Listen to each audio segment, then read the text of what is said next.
Saludos queridos estudiantes, hago este video para la clase asincrónica de, como habíamos quedado la semana, bueno, esta semana, en verdad, el lunes de esta semana, la temática de psicología comunitaria.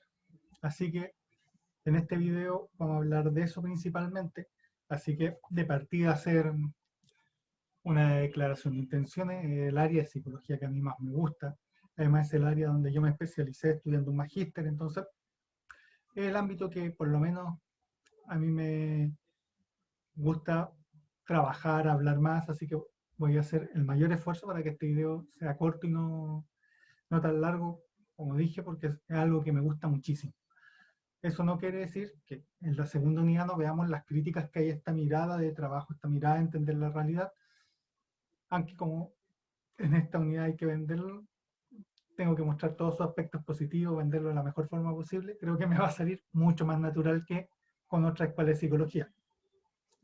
De la misma manera, al final de este video voy a intentar explicar un poco la evaluación. Su delegada Catalina me planteó que habían elegido una evaluación más normal o de un formato más tradicional, así que los últimos 5 minutos va a ser para explicarlo y cualquier duda que tengan lo veremos en la clase del próximo lunes. Así que, sin más dilación, voy a empezar a compartir pantalla. Y básicamente, psicología comunitaria y como les dije, un ámbito que a mí me gusta. De hecho, en todas estas fotografías son trabajos que he realizado personalmente y que estaba ahí con muchos miembros de un equipo de trabajo que llevamos hace mucho tiempo haciendo esto juntos. Entonces, como les dije, a mí me gusta y esto me llena bastante.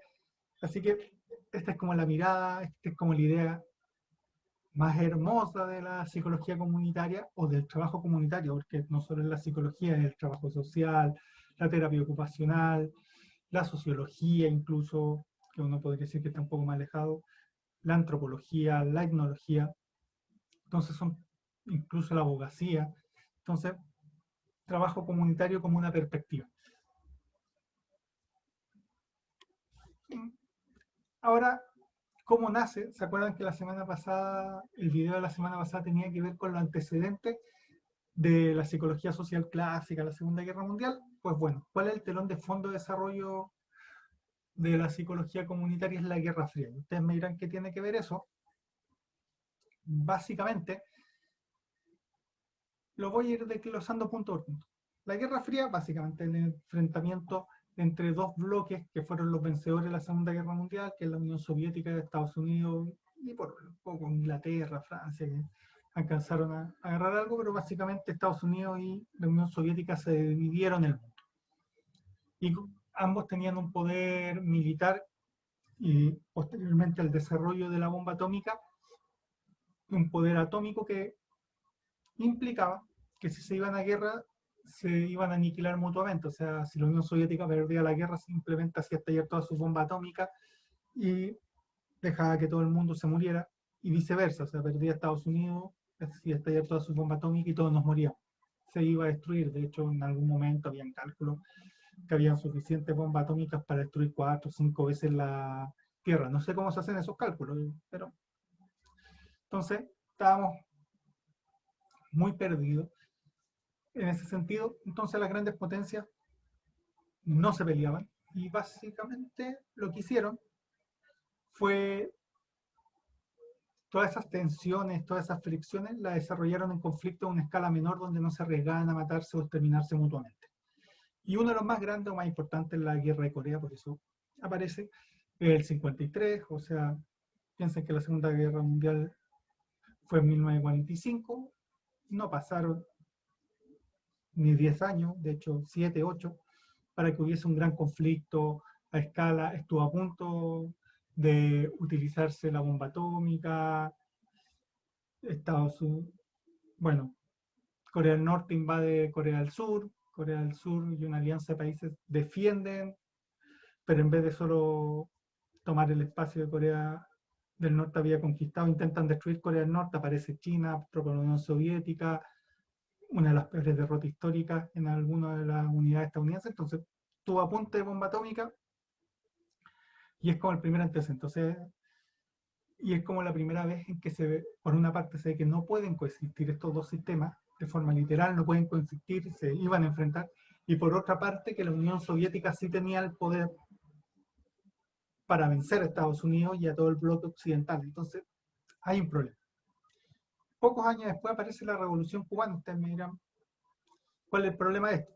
Básicamente, Cuba era el patio trasero de Estados Unidos, eso lo dicen cubanos tanto de derecha como de izquierda. O sea, aquí no hay que hermosear la realidad, casinos, prostíbulos, mafia, consumo de drogas, cualquier estadounidense que quería pasar un fin de semana y divertirse se iba a Cuba. De hecho, Cuba había sido, no habían pasado creo ni 50 años desde que Estados Unidos la había liberado de España y en verdad era casi una colonia. Pues bueno, aparece Fidel Castro, la Revolución Cubana, la intromisión de, así era leído en las grandes estructuras de la Revolución Cubana, o sea, de la Unión Soviética en Latinoamérica. ¿Y cuál es el problema? Que en este telón de fondo, en este telón de guerra, cualquier petición de un movimiento social, de un partido político, que buscara cambios, transformaciones sociales, era considerada que la estaba financiando la Unión Soviética o que tenía una mirada comunista, socialista, y bueno, acá en Chile hubo una dictadura, no les tengo que explicar mucho qué pasaba cuando te calificaban de socialista o comunista en Latinoamérica y había una dictadura. La guerra de Vietnam, que fue otro elemento terrible, lo que no se cuenta tanto es que Vietnam no era parte de Estados Unidos, no era una colonia estadounidense, no era sino que era una colonia, una de las pocas colonias, se llamaba Indochina en verdad, porque eran varios países, Laos, no me acuerdo, Camboya el otro, Camboya, Laos, Vietnam, y que un grupo de comunistas quisiera tomar una ex colonia francesa, los estadounidenses se metieron. De hecho, uno de los grandes errores de esa guerra es que Estados Unidos se metió en un territorio que no conocí, que no le importaba además. En Latinoamérica, y no solo en Latinoamérica, en África y en el sudeste asiático, como ya les dije, Vietnam, Camboya, Laos, empiezan a aparecer guerrillas o movimientos revolucionarios de inspiración marxista o de izquierda que intentaban por las armas tomarse el poder. Y por supuesto, desde Estados Unidos se empezaron a generar una serie de políticas de contención, en algunos lados pacíficas, como la Alianza del Progreso, una idea de John F. Kennedy que tenía que ver con el desarrollo, transformaciones, generar reformas, por ejemplo, una reforma agraria, no la hizo Allende primero, sino que la hizo Frei Montalva, o sea, reformas que permitieran satisfacer las necesidades de las poblaciones latinoamericanas sin llegar a un movimiento comunista y reforzar la democracia, lo cual chocaba muchas veces con los intereses de la élite, hasta, y eso hacía desestabilizar esta idea y al final se agudizaba la tensión y terminaba habiendo conflicto social, hasta estrategias mucho más de choque, la Escuela de la América, donde básicamente el ejército estadounidense enseñaba técnicas de contraterrorismo, que es una forma bien elegante de decir tortura y terror a la población local.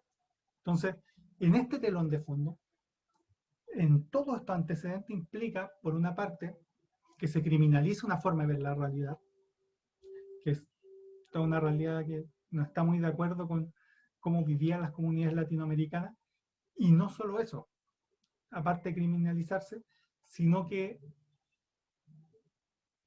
hace que muchos estudiosos, personas muy respetadas en el mundo académico, incluso estadounidense, empezaran a cuestionar la vida que llevaba la gente de Latinoamérica. O sea, una cosa es reclamar mejores sueldos en Estados Unidos y aparece el Fordismo y esa idea de pagarle muy bien a la clase media, a las condiciones de vida que tenía una persona en Latinoamérica y que no entroncaba muy bien con la democracia más liberal, más entendida en sociedades que estaban avanzadas tecnológicamente, que ya no dependían de una política depredadora de sus recursos naturales, sino de generarle valor agregado a lo que producían. Entonces, en este contexto, en todo este, aparecen distintos elementos que van influyendo el trabajo comunitario.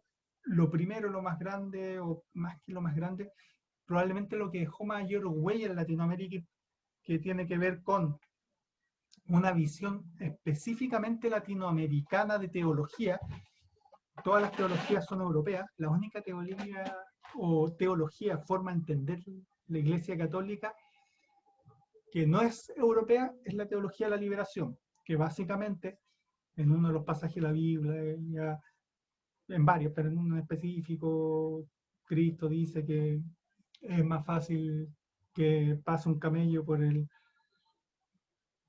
hoyo, no me sé cómo se llama esa parte del hoyo, una aguja, antes de que un rico entre al cielo.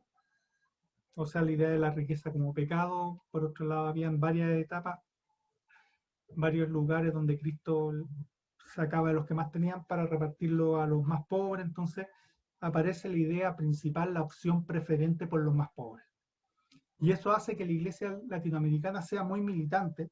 Muchos de ellos, ojo, europeos, que venían de sociedades con necesidades, no digo que no existiera pobreza, porque existía, pero con necesidades económicas mucho más satisfechas, y llegan a Latinoamérica y veían la pobreza, la miseria, las distintas formas de discriminación, de explotación, cosas que ellos ya no veían en sus tierras natales, y empezaron a generar, y a partir de la iglesia, comunidades, y a partir de esas comunidades empezar a discutir la Biblia, que sé yo, hay un libro extraordinario que es el Testamento según Solemitame, que hace Ernesto Cardenal, que básicamente se trata de un tipo que venía de Europa, va a una isla, en una comunidad de pescadores, y empieza, y todas las tardes se sienta con los pescadores a discutir sobre lo que dice la Biblia. Y él plantea que la gente, las reflexiones que hacen esas personas son mucho más relevantes a la que podría hacer cualquier teólogo europeo, porque la Biblia, o el primer mensaje, el más primitivo del cristianismo, por así decirlo, el del Cristo clásico, o sea, el que uno lee en el Nuevo Testamento, era, un, era una iglesia para los pobres y desde los pobres, para y desde. Y no tenía nada que ver con los castillos de cristal que había construido el Vaticano, las visiones eurocentristas de la realidad, sino que tenía que ver cuando Cristo, qué sé yo, a nosotros, no sé si, yo estuve en un colegio católico, no sé si a ustedes les tocó, pero qué sé yo, Pablo, que era uno de sus apóstoles más importantes, el tipo era un recaudador de impuestos, no, él era uno que andaba persiguiendo a cristianos y tenía una posición importante en la sociedad, había otro que era recaudador de impuestos, Pedro, y no me acuerdo cuál era su hermano, eran pescadores, y le decía, oye, dejan a su familia tirada, esa parte no te la nombran mucho en la actualidad, pero deja a tu familia tirada, sígueme, y vayamos por hacer, repartir no me acuerdo cómo era, pero nuestro mensaje, buenas nuevas, creo que así, por el mundo, esta nueva forma de entender la realidad. Entonces decían que la iglesia en su estado más natural era para los pobres, desde los pobres, y se empezaron a generar formas de entender la realidad desde una visión muy católica, o sea, el imperativo moral de que yo no puedo estar al lado de alguien que sufre y no hacer nada, por eso la opción preferente hacia los pobres, o sea, no es que los ricos no necesiten ayuda espiritual, esa era la visión de esta iglesia, se verán que un poquito alejada la iglesia que tenemos actualmente en Chile, pero la iglesia católica de esa época, no puedo estar al lado de alguien que sufre y no hacer como que nada pase. Esa es otra forma de pecado. Una sociedad que permite la pobreza es una sociedad pecadora. Y como somos parte de la sociedad, básicamente nos vamos a ir al infierno, entonces tenemos que hacer algo para cambiar esto. Y organizaban comunidades, intentaban transformar sus condiciones sociales. Obviamente a la mayoría de estos teólogos, curas, se les calificó de comunistas, como les dije, telón de fondo, Guerra Fría. Por tanto, si está en contra del sistema de países que apoyaban a Estados Unidos, más allá que fueran sátrapas de la peor calaña, era comunista, y por tanto a esta iglesia se le intentó acallar. De hecho, muchos de estos teólogos de la liberación, la iglesia le obligó a guardar voto de silencio, a abandonar la iglesia, y si abandonaba la iglesia significaba que básicamente te iban a matar. Otro de los elementos son las ciencias sociales clásicas. ¿Recuerdan cuando hablamos la clase pasada de las ciencias sociales clásicas? Otro de los referentes tiene que ver con que los estudios tenían un sentido muy moral, como les dije, muy basado en la experiencia de judíos europeos que tuvieron que arrancar por el nazismo o por el comunismo de la Unión Soviética, de sus propias tierras, de sus y fueron a Estados Unidos, tuvieron una eclosión de pensamiento. Recuerden la primera imagen, voy a partir de la parte superior izquierda de mí, espero que para ustedes también, que es parte del experimento de Kuhn-Levin. O sea, él estaba hablando de los liderazgos y cómo afectar la forma en que los niños aprendían, pero también el trato que se da en esos niños, todo el trabajo de Alport con el racismo. Hay una imagen de Martin Luther King en su mítico discurso Tengo un sueño, I have a dream. Después, en la parte abajo de la fotografía de Martin Luther King está el experimento del muñeco bobo y cómo la violencia en televisión, lo que nosotros le mostramos a los niños, produce aprendizaje y esos aprendizajes se replican en la sociedad. Por tanto, al parecer el racismo, la forma de trato, no llegaron tan avanzados como el machismo, pero si lo hacemos el machismo, la forma de entender la colonialidad, la forma de entender las relaciones sociales son aprendidas, no son naturales los seres humanos. Los seres humanos no somos unos desgraciados egoístas por sí, como quizás plantearía Adam Smith. No somos unas personas codiciosas, se aprende al interactuar en la sociedad. Y por lo tanto, eran estudios que para la época y para el marco conceptual eran muy avanzados. Y por otro lado, el imperialismo empezó a hacer crujir las bases de las ciencias sociales también. O sea, Lévi-Strauss, francés, no podéis ser más francés que Lévi-Strauss, o mismo Foucault. La guerra que tuvo Francia con Algeria produjo un nivel de cuestionamiento social muy grande. El trato que daba Inglaterra a la India también. O sea, en Inglaterra, la gente en Inglaterra no podía creer que ellos, que tenían supuestamente una superioridad civilizatoria muy grande, trataran tan mal al pueblo indio, y llegara un tipo que era abogado, que había estudiado en Inglaterra, que hizo votos de pobreza como Mahatma Gandhi, a mostrarle una vía no violenta de cambio. Entonces, la sociedad y las ciencias sociales empezaron a cuestionarse desde Inglaterra, desde el mismo Estados Unidos. Kuhn-Levin, cuando trabajó pobreza, se fue a Centroamérica. Ahí está la pobreza, no en los barrios norteamericanos, estadounidenses, pero los pensadores franceses, con lo que ellos hacían con sus colonias, lo que los ingleses hacían con sus colonias, empezaron a ver y a reflexionar. Entonces las ciencias sociales empezaron un marco dentro de este modelo más científico, a cuestionarse también los comportamientos, algo que a nosotros nos puede parecer natural, el decolonialismo, el feminismo, las visiones desde el sur, epistemología desde el sur, acá no existían. Entonces, estas son formas que van apareciendo a partir de que los mismos discursos, los mismos científicos, estos modelos más dominantes, empiezan a darse cuenta que hoy nuestra sociedad está mal, está enferma, hay un imperativo ético de cambio. Y eso, las ciencias sociales como referente también. O sea, Ignacio Martín Baró fue a Estados Unidos a estudiar, psicólogo de la liberación.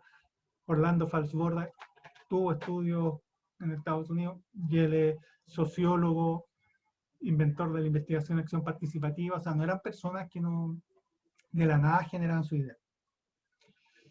También empezó a tomar mucha fuerza la antropología, la etnología, entendiendo la antropología como el estudio de los hombres. Algunos dicen que la etnología es parte de la antropología, otros una ciencia aparte, pero básicamente la etnología lo que hace es comparar cultura, etnias, personas, grupos de personas entre sí.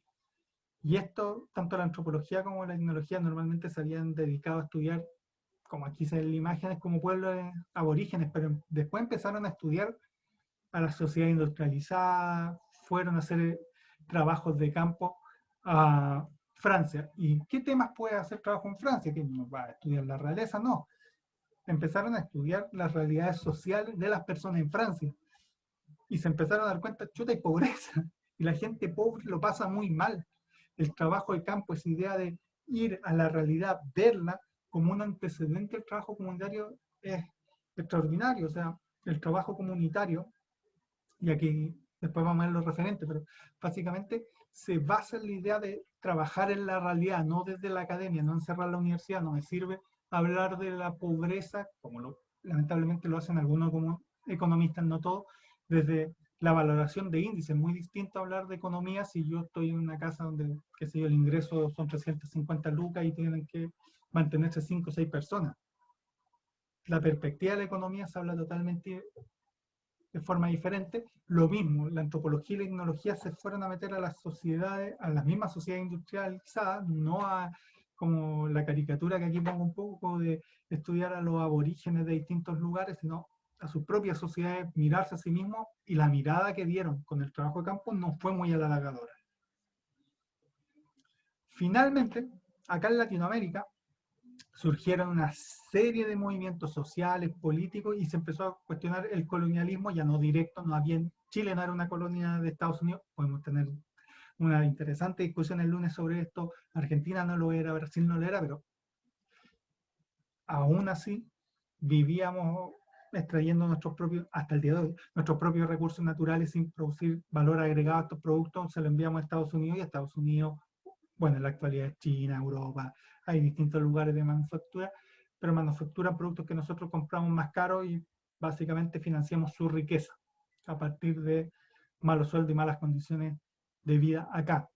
Aquí puse tema de reforma agraria, Cuba, Chile con Allende, la idea de nuevamente la teología de la liberación, con la idea de que no basta rezar. Fue una ficha muy conocida en su época de un cura lanzando una piedra, o sea, la idea de que los curas estaban del lado del pueblo y estaban dispuestos a ser partícipes de los movimientos sociales que aquí había. Entonces, si se dan cuenta, hay una serie de caldo de cultivo, por así decirlo, donde más allá de la Guerra Fría, porque estas fueron cosas que surgieron en Latinoamérica, la gente se empezó a dar cuenta que vivíamos mal y que teníamos que hacer algo para transformar, más allá de que en esta visión muy bipolar de la realidad se nos dijo, si piensas eso eres comunista, y comunista malo, y en esa época ni siquiera era comunista malo, era comunista muerto. Pero lo que se basa, o lo que va conjurando a todos los pensadores, es una combinación entre teología de la liberación, esta idea de preferente de trabajar por los otros. Por eso les decía, creo, en la clase del lunes, que una de las cosas bonitas de los terapeutas ocupacionales, los trabajadores sociales, los psicólogos, que son personas, por así decirlo, buenas, o sea, que buscan ayudar al otro. Eso no es tan natural como parece. Lo mismo la idea de las ciencias sociales clásicas, empezaron a armar un marco de viejo, hay injusticias muy instaladas en nuestras sociedades. Por otro lado, todo el tema de los movimientos políticos sociales, y la idea muy principalmente de que nosotros podemos generar conocimiento desde el trabajo de campo, que es una forma elegante de decir, ir y poner las patitas en el barro, o ver lo que pasa con el vecino, ver lo que pasa en la población que está en la que vivimos, o sea, darnos cuenta que la gente sufre constantemente. Y así aparece una serie de referentes. Puse algunos, hay muchísimos, muchísimos, o sea, hay mucha gente que ha trabajado en esto. Puse solo algunos porque hubiese podido llenar este power de personas. En primer lugar, pongo a Ignacio Martín Barono, psicólogo, entonces me es más fácil hablar de él. Psicólogo de la liberación, así llamaba su psicología, básicamente un psicólogo cognitivo clásico que publicaba en Estados Unidos, vivía en El Salvador, entran en una guerra civil, a él lo terminan matando, lamentablemente con otras personas. Él era jesuita, era un cura, y básicamente él lo que planteaba era tomar la misma psicología cognitiva clásica, pero llevarla hacia elementos de la realidad, por así decirlo, y aquí hay una concepción que podemos discutir en la clase y que va a estar dentro de las críticas de la realidad. Y él decía que no podíamos vivir así, y buscaba en la herramienta de la psicología explicación y sobre todo trabajos de transformación a la realidad que se vivía en Centroamérica, en El Salvador en ese momento. Básicamente, Ignacio Martín Barroso decía, siempre hay un poder que financia a una ideología, y esa ideología es la que justifica la violencia. O sea, la gente no se violenta por sí misma, sino que se violenta porque hay todo un sistema de ideas. A eso se refiere con ideología, todo un sistema de ideas que lo sustenta, y esa ideología es alentada por poder. Y ese poder puede ser económico, político, y también lo podemos discutir. Entonces, por ejemplo, él es uno de los referentes más grandes. También está Paulo Freire, la educación popular, profesor, podría haber estado en las mejores universidades de Brasil, Río de Janeiro, Sao Paulo. No, él se va y se mete a perderse literalmente en la selva a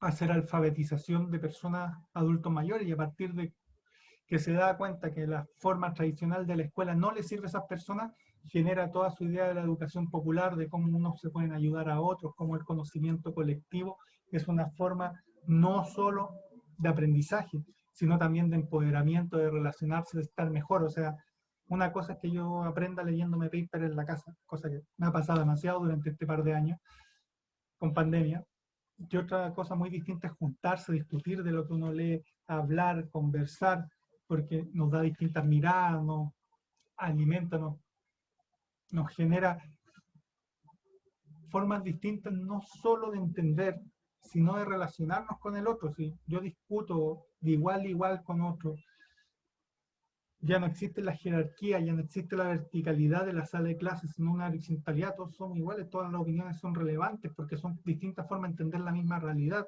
Claro, no sabe porque son muy modernistas, pero esa idea de entender de distintas formas o de distintos ángulos un mismo elemento te enriquece la multiplicidad de miradas, la ausencia de verticalidad, y chocaba frontalmente con la educación más formal. Orlando Falsborda, él era un sociólogo, yo siempre digo duro, ¿a qué me refiero con duro? El tipo metodológicamente es extraordinario, o sea, un análisis de buena onda de contenido, no. Usted me lo justifica, teoría fundada, pura y dura, no había forma. Vamos a hacer una encuesta, la encuesta se hacen así. Y él va al campo colombiano, a comunidades campesinas colombianas, y él se encuentra con una realidad, empieza a trabajar para el desarrollo agrario de esa zona, y a partir de eso inventa la investigación-acción participativa.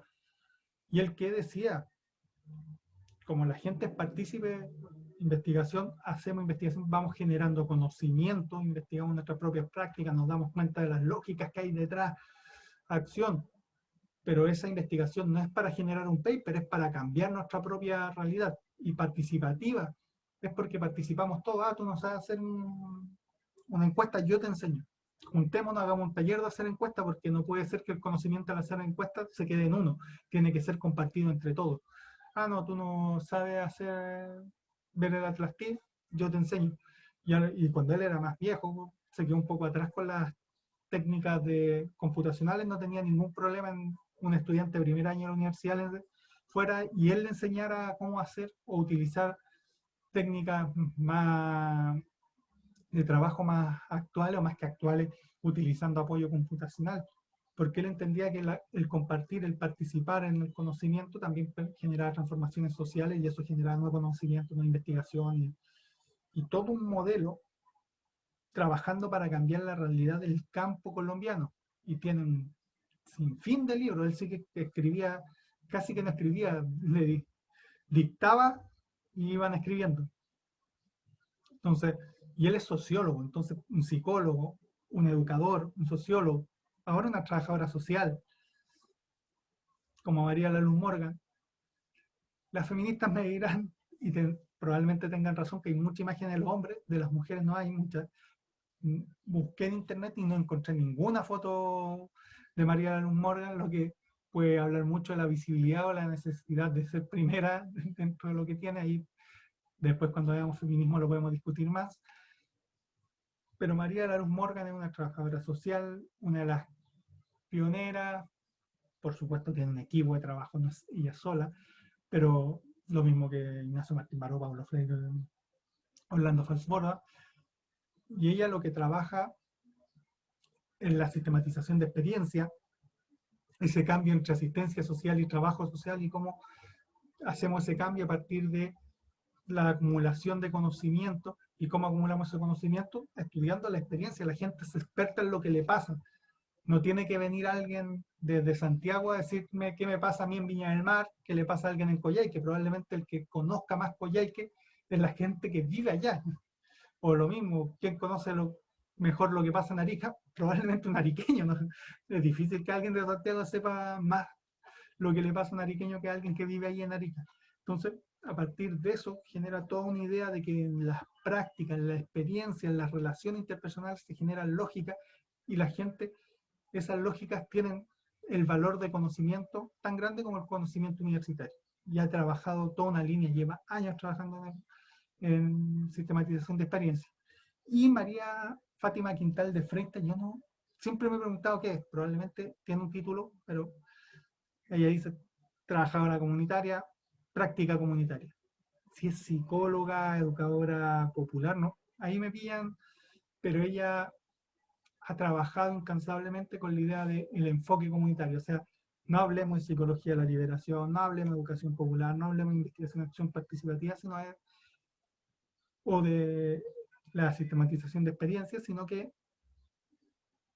veamos qué elemento en común hay, que es un enfoque preocupado del otro, del rescate y la valoración de la experiencia del otro, el otro valioso, lo que sabe es valioso y tiene que ser valorado y hay que buscar formas de mostrarlo, que choca con la idea de poder vertical, la horizontalidad, la generación de lazos sociales, de formas de entendimiento social diferentes.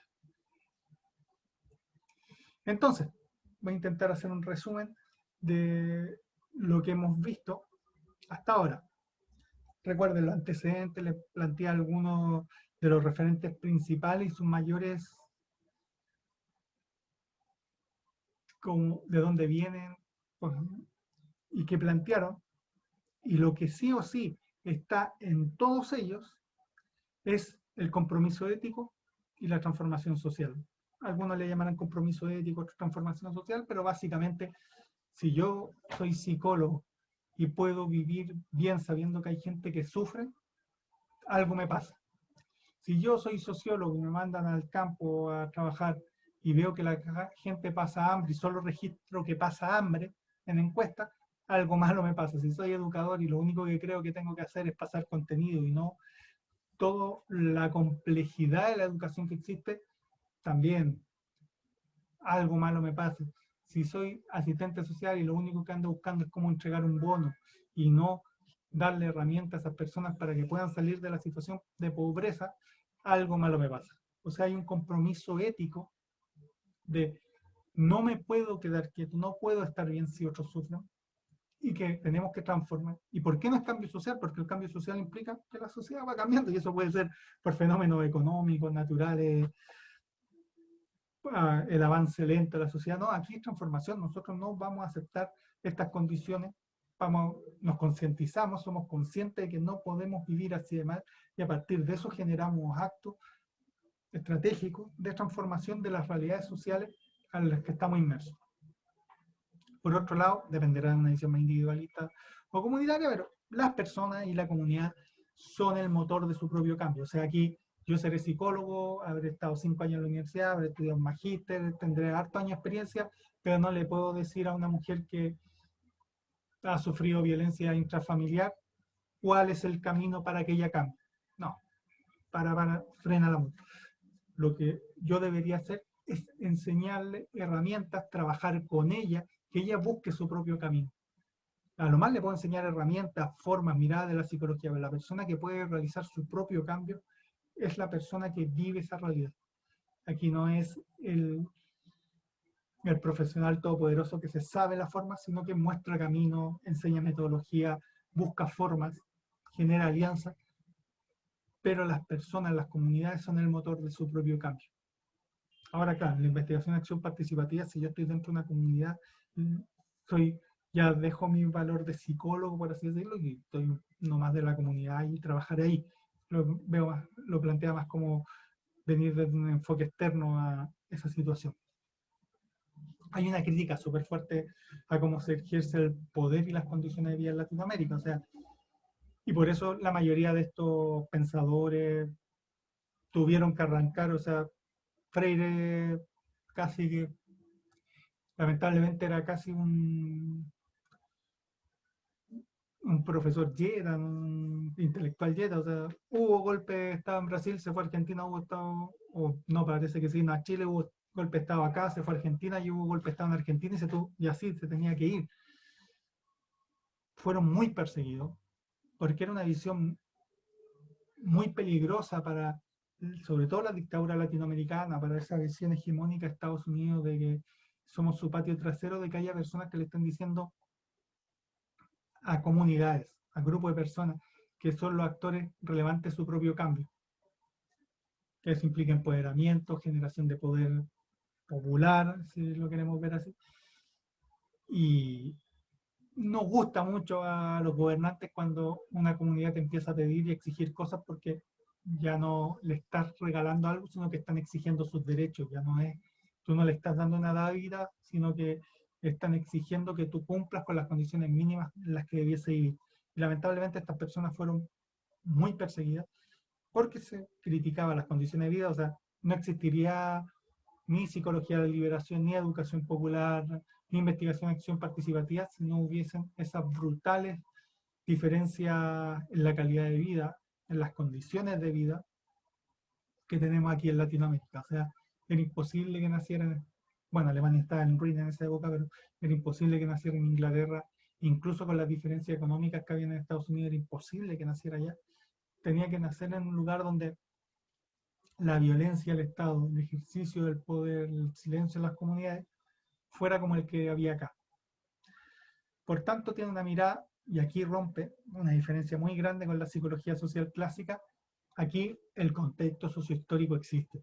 O sea, las condiciones, y por eso también se dice, no, es muy marxista, con la idea de sociohistoricidad, y que hace referencia a la idea de que los contextos definen condiciones. O sea, como digo, esto no pudo haber nacido en Estados Unidos, nació en Latinoamérica porque nuestras condiciones de vida eran demasiado malas y por tanto no es lo mismo, y esto lo ha trabajado mucho el feminismo y la interseccionalidad, por ejemplo, no es lo mismo ser una feminista blanca, esposa de un hombre millonario en Inglaterra, que ser una feminista en África, de una población minoritaria de raza, o sea, afrodescendiente de raza negra. O sea, no, hemos sido tanto la mujer rica de Inglaterra, blanca, caucásica, no, caucásica del Cáucaso, anglosajona, que la mujer africana han vivido la discriminación de género, pero no es la misma discriminación, no son los mismos efectos ni por si acaso. O sea, en Chile existe, no Chile, en salud existe la idea de condicionante de salud y dicen, si tú eres, perdón, no eres pobre, vas a sufrir mucha más, te vas a enfermar mucho más y los efectos de esa enfermedad van a ser mucho peor en ti que en una persona con mayores condiciones económicas. Si tú eres mujer, vas a sufrir las más enfermedad y mayor efecto de la enfermedad es tu nombre. Y si tú eres indígena, vas a sufrir muchas más enfermedades y vas a sufrir mayores consecuencias de enfermedades que una persona indígena. Entonces, si eres pobre, mujer e indígena, estás muy mal en este mundo.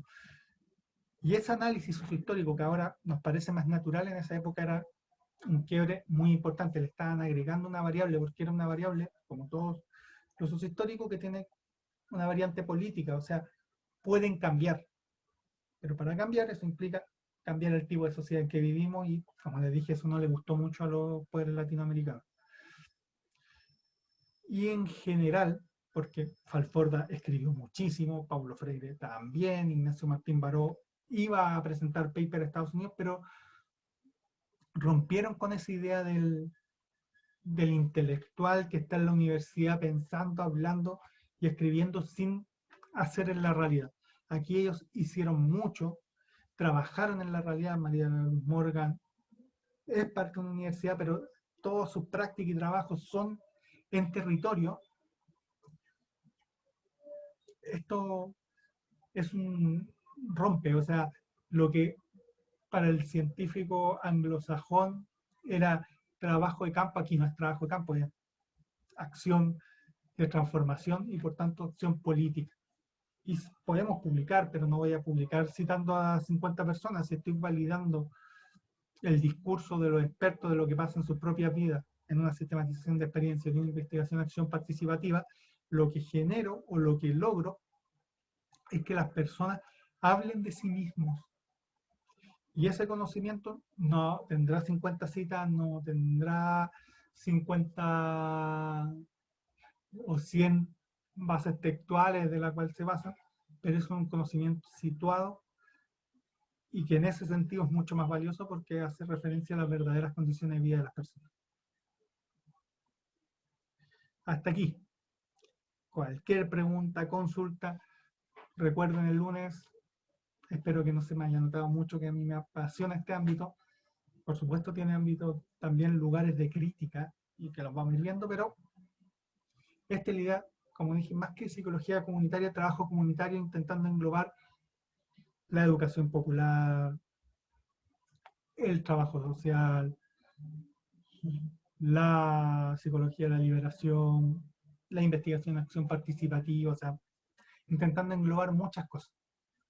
Así que le vamos a poner nombre de trabajo comunitario y ahí también podemos discutir las etiquetas. No hay ninguna dificultad.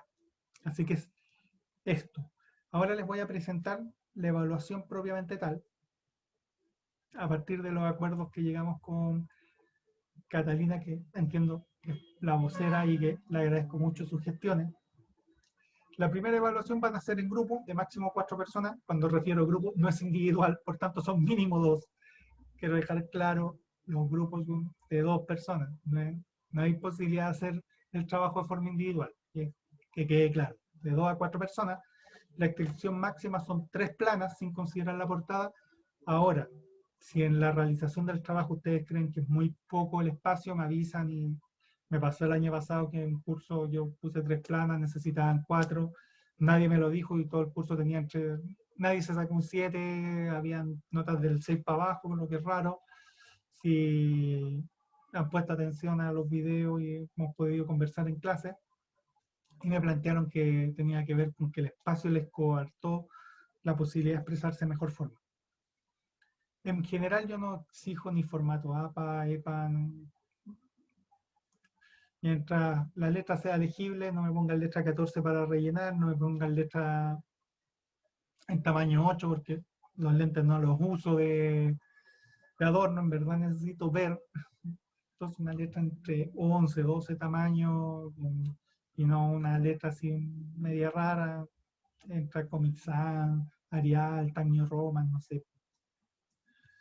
Esa es como mi mayor exigencia, tampoco pongan un margen de medio milímetro, o sea, si quedaron cortos en espacio y me avisan con anterioridad, puedo flexibilizar el tema de la cantidad de hojas.